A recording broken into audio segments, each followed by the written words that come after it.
Good morning, everyone. If someone could read Genesis chapter 4, verse 6 and 7. Genesis chapter 4, verse 6 and 7.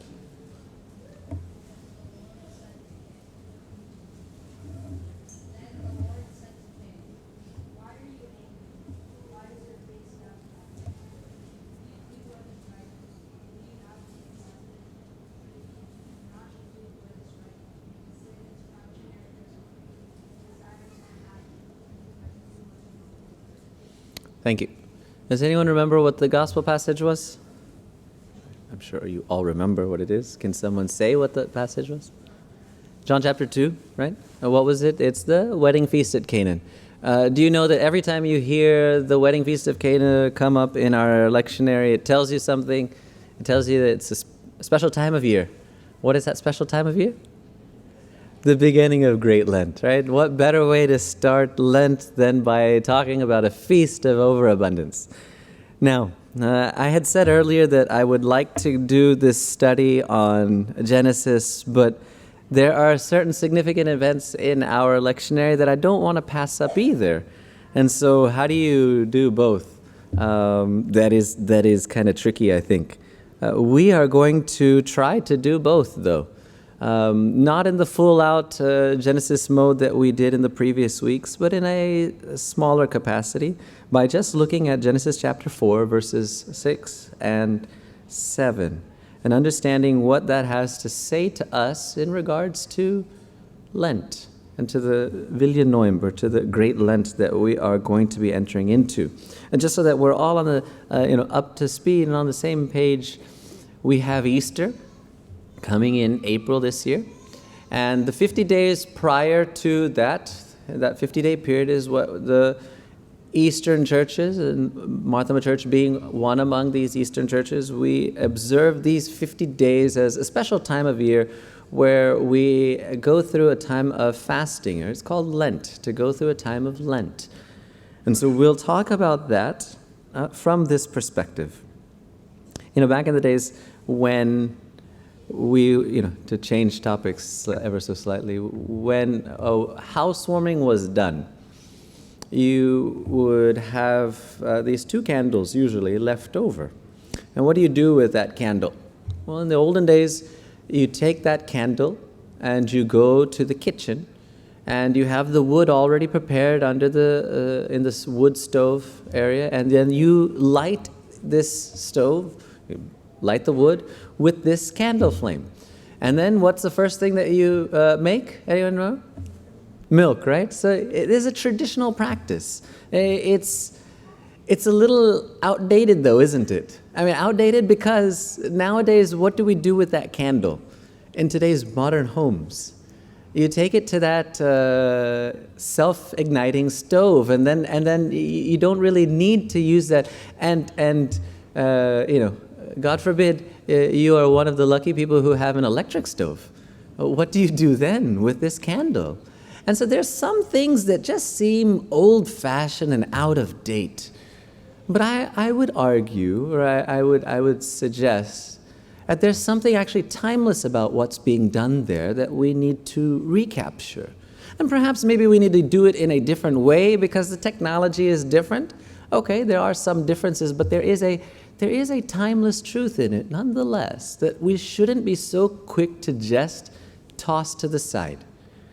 When we read this passage, I think we need to understand that there is something that it speaks to us about this archaic notion of fasting. And it needs to enable us to reclaim the timeless truth of fasting and of the spiritual discipline of Lent and what it can mean for us.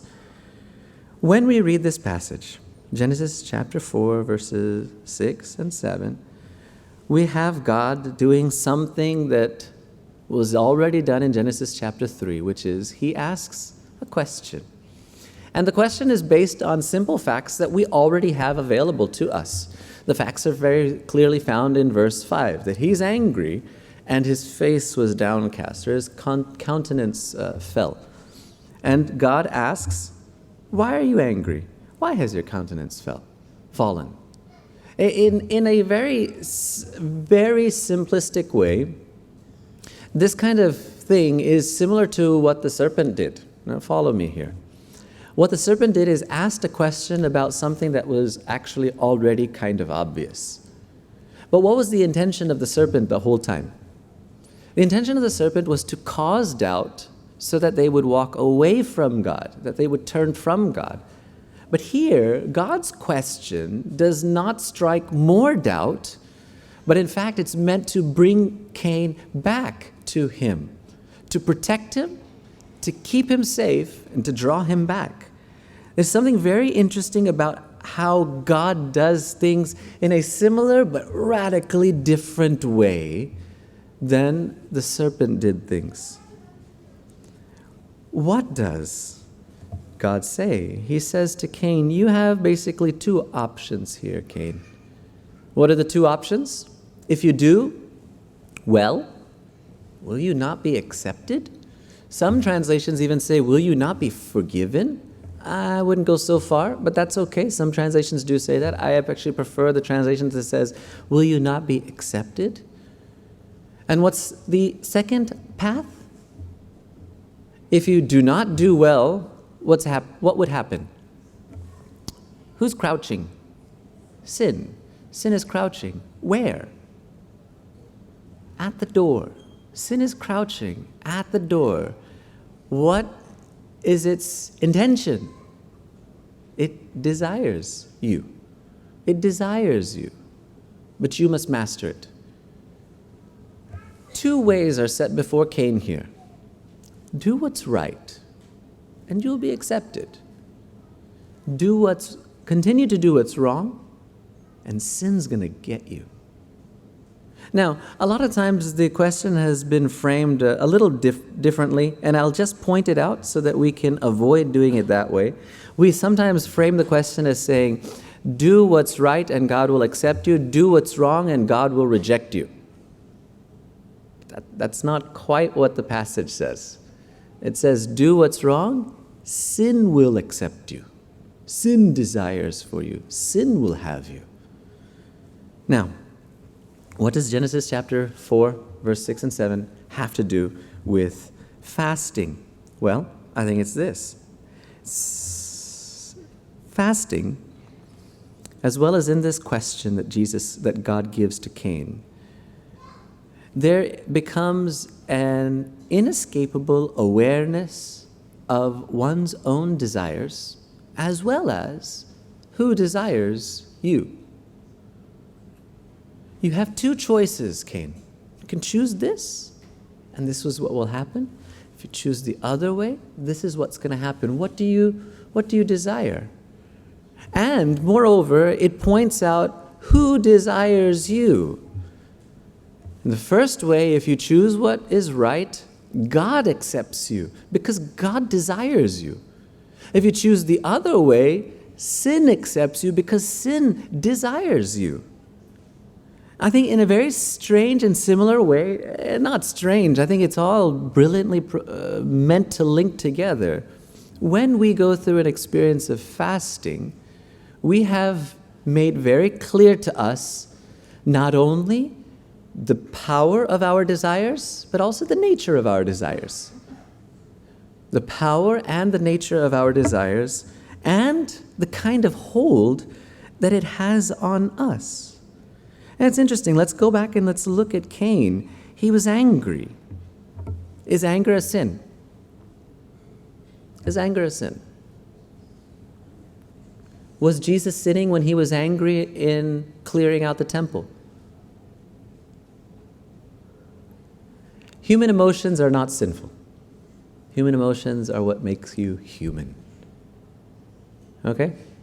Anger is a natural human emotion. Sadness, is sadness a sin?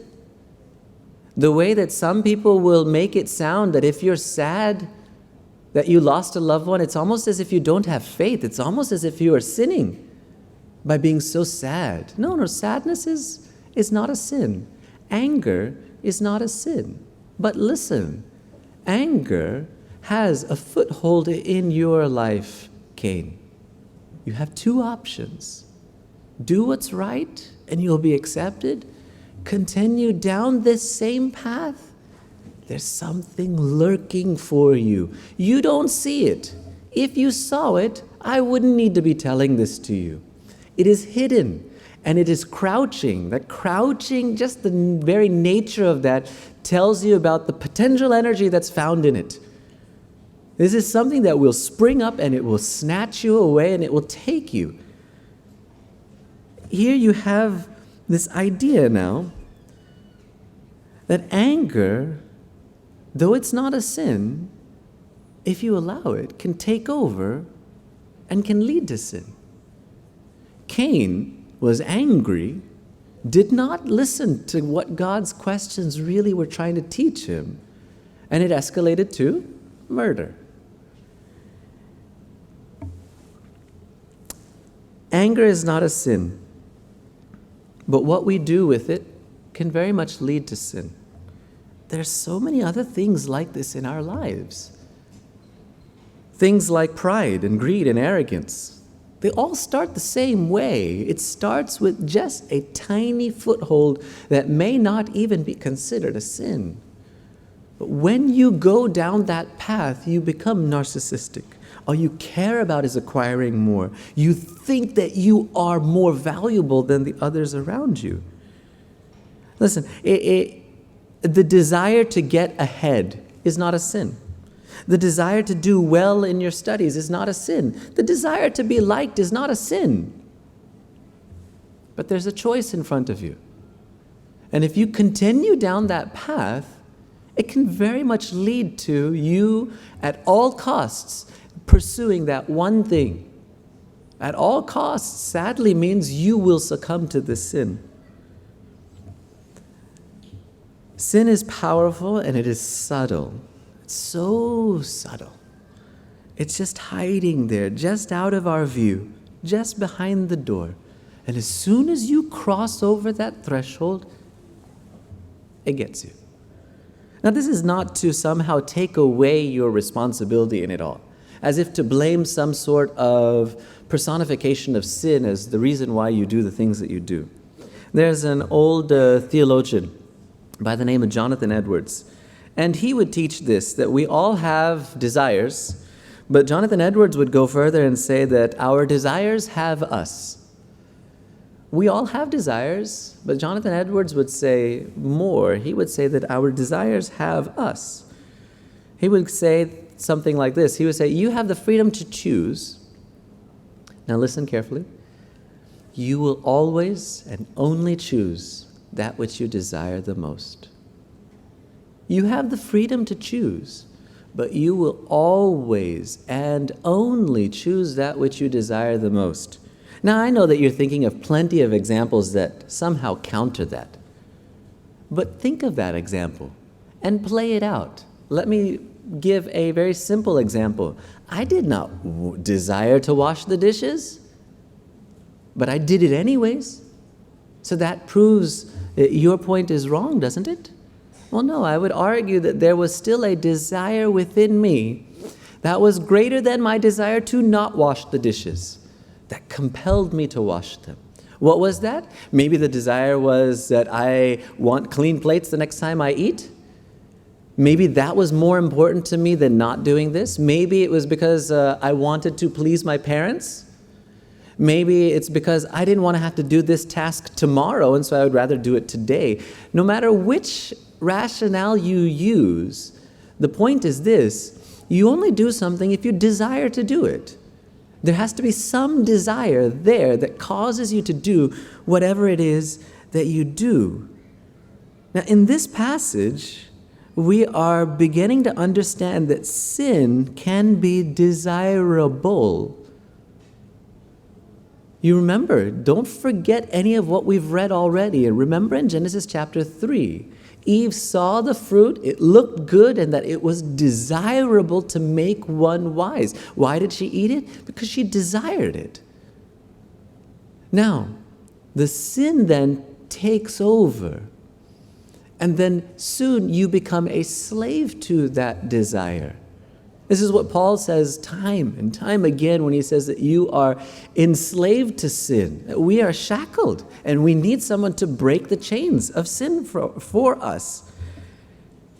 Fasting is a spiritual discipline that makes us keenly aware of our desires and the pull that it has on us. It makes it inescapable for us to say that, man, there are things in my life that control me. Now, does food really control me? Because isn't fasting just me giving up certain aspects of my diet? How can I really say it? Come on, let's be serious. Does food control me? Well, I think it does. I think it does. You revolve your schedule around when you want to eat. You drive past how many restaurants to get to the one that you like? There's so many options. But there is a desire in you that controls you, and you succumb to that desire. It is your desire, nonetheless. Nobody put it in you, but you succumb to that desire. Now, what if, through Lent, we are able to understand that, my goodness, within my physical flesh, there is this desire so strong that it makes me quite uncomfortable on day one of this Lent? Would that perhaps be an opportunity for us to also understand the equally powerful spiritual desires that lie around us all the time, that we give into all the time? Now remember, fasting is not just some physical thing that we do. It is a physical thing that we do that teaches us about something that is spiritual. It is no coincidence that the physical act of fasting deals with the appetite, and the spiritual act of disobedience involved eating in the garden. It is not a mistake. This is not mere coincidence. God's pretty smart like that, and He set it up that way on purpose. What does it say to us when we enter into a season of Lent by saying, I will give up something, so that I would understand how inadequate my own desires are for God? I mean, I have to tell, the church has to teach us this. Give up something. Who's going to teach us give up sin? This is the thing that we're supposed to be learning all this time. In the spiritual act of giving up food, I am also to be asking myself, am I giving up that which keeps me away from God? Am I mastering the desire, the thing that crouches at the door, or is the thing that crouches at the door mastering me? In my life, I would like to say that I desire God. Any one of us would want to say that wholeheartedly. And I think at times we do genuinely desire God. And there are other times in our lives when we probably don't desire Him as much as we ought to. One of those things that fasting always makes so inescapable. You know that grumbling feeling that you get in your stomach? Right?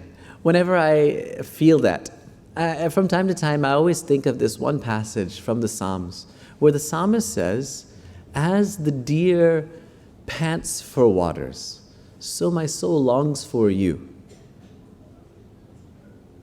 The psalmist was able to connect his strong desire that he sees in an animal longing for water, and then asks himself, may my soul desire you in that same way. May I be controlled by that kind of desire, and not the kind of desire that takes me away from God. See, God asks a question, but God already knows the answer, right? We talked about this even in the last week's passage. God already knows the answer. Why does He ask it then? He wants Cain to know the answer. Why do we fast? Because we need to know what we hunger and desire for. And this is one very helpful spiritual discipline that enables us to do it. Now, you can call it old-fashioned. And you can say that we are so modernized today with all of our understanding, and this stuff is so archaic, and that's what Apachan and Amachi used to do. You can say that. But the timeless truth is still there. And I find it very difficult to be able to overcome that. I'll end with this one verse. Taste and see that the Lord is good. You all know that, right? Now here's the thing that I want you to go with. Fast and see that the Lord is good.